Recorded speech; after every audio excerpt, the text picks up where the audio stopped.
bees, actually any insect of that class, including hornets and fire ants.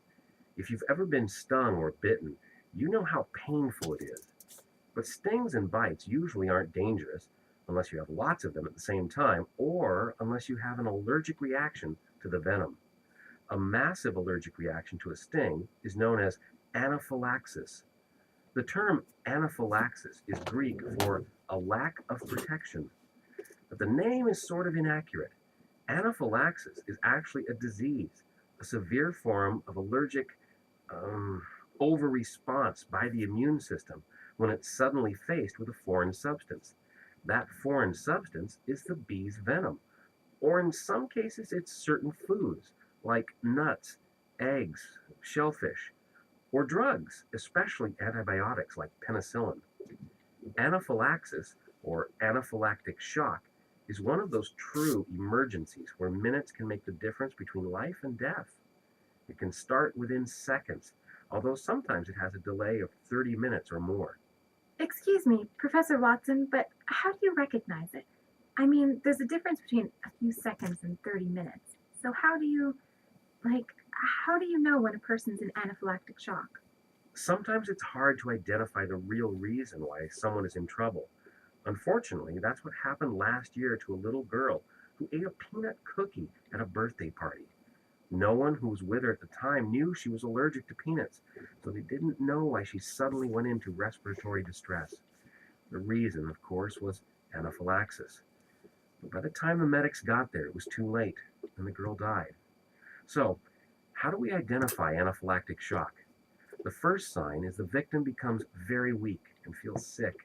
There may be an itchy rash near the site of the sting if it's a bee sting, or a tingling in the mouth if it's a food allergy. The tissues of the face and throat may swell up. The chest feels tight, and the person has trouble breathing. This is when every minute, every second matters. The blood pressure drops dangerously low. Finally, the person may lose consciousness and stop breathing. When this happens, the person's life is in danger.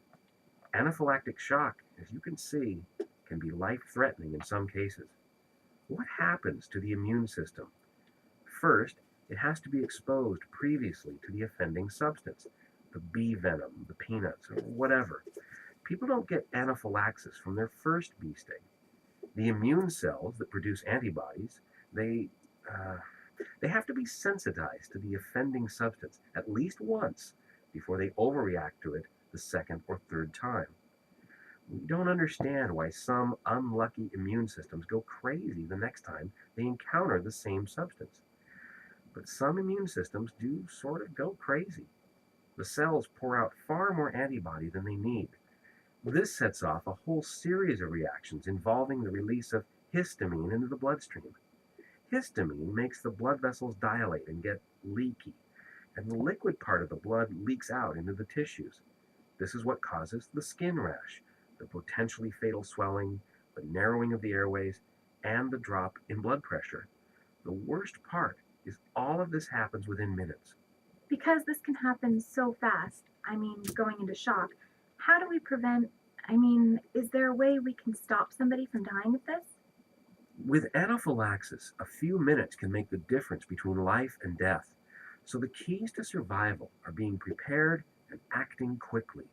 The most important tool to have is called an EpiPen, basically an automatic syringe that lets you self-administer the drug epinephrine into your body, a drug that helps combat the effects of anaphylaxis.